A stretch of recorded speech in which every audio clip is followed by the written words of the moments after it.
लोगों की जुबान पर मौजूद है। कोई भी परिस्थिति हो, भारतीय सेना के जवान जिस तत्परता व मुस्तैदी से हमारी सीमाओं की सुरक्षा कर रहे हैं, उसके लिए यह राष्ट्र सदैव उनका ऋणी है। मैं भारतीय सेना के हर जवान के शौर्य साहस को नमन करता हूँ, जिन्होंने देश की सुरक्षा के लिए अपना सब कुछ समर्पित किया है।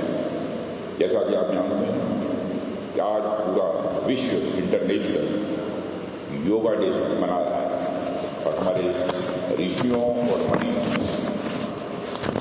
योग की एक ऐतिहासिक परंपरा और विरासत को आज पूरी दुनिया फॉलो कर रही है। साथियों, हमारे यहाँ योग केवल एक अभ्यास नहीं है, बल्कि एक वे ऑफ लाइफ है, जीवन जीने का यह तरीका है। और यह कोई नई बात नहीं है, ये हजारों वर्ष, लाखों वर्ष, हजारों वर्ष पुरानी यह भारत की परंपरा है।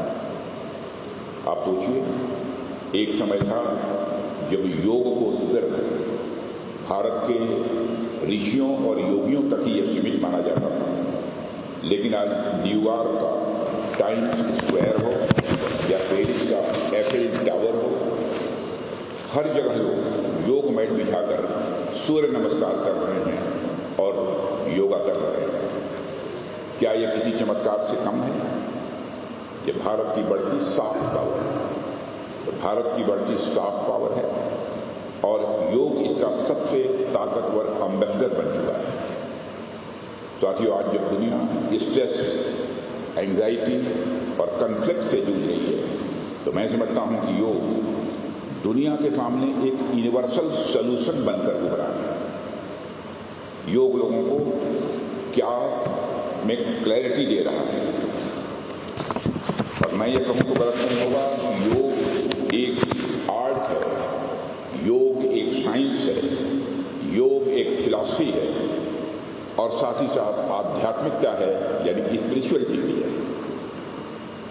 कुछ लोग योग को केवल एक पालथी मार कर बैठना, ध्यान से जोड़ कर देखना इसे ही मानते हैं। उन्हें यह समझना होगा केवल आंखें बंद करके बैठना भर यह योग नहीं है, यह माइंडफुलनेस है, अवेयरनेस है,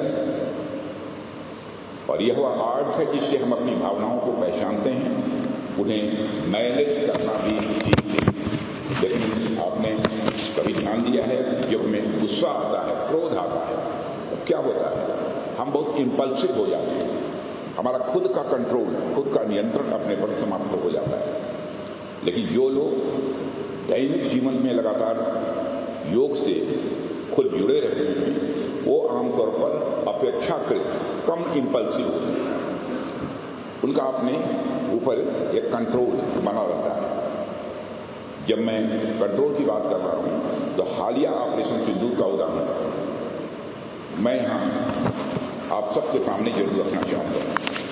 पूरी दुनिया ने देखा कि जिस तरह से हमारी फोर्सेज ने सूझबूझ दिखाते हुए सिर्फ उन्हीं ठिकानों को तबाह किया जो आतंकवादी गतिविधियों के गढ़ थे, उनके किले थे। यदि हम चाहते तो आतंकवादियों के साथ साथ और भी चीजों का अस्तित्व मिटा सकते थे, लेकिन हमने वह नहीं किया। हमने धैर्य दिखाया। यह धैर्य और संतुलन हमारे योग की विरासत का ही परिचायक है। योग ही हमें वह आंतरिक शक्ति प्रदान करता है जिससे हम विपरीत परिस्थितियों में भी संयम नहीं खोते। साथियों, सीमा पार से भारत के खिलाफ केवल पहलगाम में एक आतंकी घटना को ही अंजाम नहीं दिया गया, बल्कि भारत की सामाजिक और सांप्रदायिक एकता को भी निशाना बनाया गया। हमने न केवल उनके मंसूबों को विफल किया है ऑपरेशन सिंदूर के माध्यम से, बल्कि ऐसी जवाबी कार्रवाई की कि पाकिस्तान को घुटने टेकने पड़े, और तब जाकर कहीं ऑपरेशन सिंदूर को हमने अल्प विराम दिया है। ऑपरेशन सिंदूर समाप्त नहीं है, अब स्थगित है, अल्प विराम दिया है। मगर जैसा कि हमने पहले कहा है कि ऑपरेशन सिंदूर अभी खत्म नहीं हुआ है। ऑपरेशन सिंदूर सिर्फ पहलगाम में हुए आतंकी हमले की प्रतिक्रिया मात्र नहीं थी। हमने इस ऑपरेशन के माध्यम से पाकिस्तान को यह बताया है कि भारत के खिलाफ आतंकवादी गतिविधियां चलाने का अंजाम बद से बदतर होने वाला है। ऑपरेशन सिंदूर 2016 की सर्जिकल स्ट्राइक और 2019 की एयर स्ट्राइक का एक नेचुरल प्रोग्रेशन है।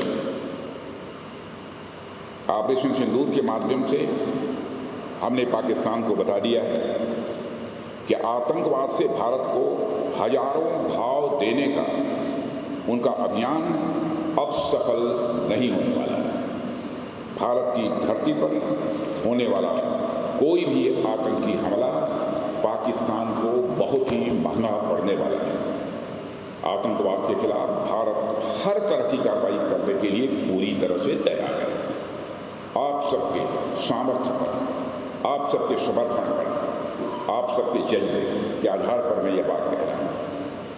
साथियों, पाकिस्तान भारत को भीतर से कमजोर करना चाहता है, मगर पाकिस्तान को यह नहीं भूलना चाहिए कि भारत की एकता और अखंडता के लिए अगर मेजर सोमनाथ भारती ने अपने प्राणों की आहुति है तो ब्रिगेडियर उस्मान जैसे महावीरों ने भी इस देश के लिए अपने प्राणों का बलिदान किया है। आज मैं उधमपुर में मौजूद हूँ और यहाँ से कुछ घंटों की ही दूरी पर नौशेरा की वह जगह मौजूद है जहाँ ब्रिगेडियर उस्मान ने भारत माता के लिए सर्वोच्च बलिदान दिया था। आज जब सारा देश अंतर्राष्ट्रीय योग दिवस मना रहा है तो हमें योग शब्द के सही मायनों का भी स्मरण करना चाहिए। योग का अर्थ है जोड़ना, समाज के हर वर्ग को भारत की संस्कृति और आत्मा के साथ जोड़ना, यही योग है। यदि इस काम में समाज का एक भी वर्ग पीछे छूटा तो समझे भारत की एकता और सुरक्षा का चक्र टूटा। इसलिए आज हम सब केवल शरीर का योग न करें बल्कि समाज और विचार के स्तर पर भी योग करने की आवश्यकता है। यह काम बड़े संयम और धैर्य के साथ हम सभी को करना है। और साथियों, मैं आपको स्वयं अपना भी एक उदाहरण देता हूँ। कई बार मेरे समक्ष ऐसे मौके आते हैं जब मुझे भी बड़े निर्णय लेने पड़ते हैं, जब कार्य का दबाव बढ़ जाता है। ऐसी स्थिति को अगर मैं उचित तरीके से संभाल पाता हूँ तो उसके पीछे योग का एक बहुत बड़ा योगदान होता है। योग मुझे शांत रहने की शक्ति देता है। यह मेरे लिए उस पाज यानी ठहराव की तरह है जो एक्शन और रिएक्शन के बीच होता है, और इसी ठहराव में छिपी होती है हमारी असली शक्ति। मैंने अपने अनुभव से जाना है कि योग हमें रिएक्टिव और प्रोएक्टिव बनाता है, और यह फर्क ही जीवन में बड़ा बदलाव लाता है। कल्पना कीजिए कि एक व्यक्ति क्रोध में आकर निर्णय लेता है और दूसरा व्यक्ति शांत चित्त होकर वही निर्णय लेता है, तो दोनों की दिशा और परिणाम अलग होंगे।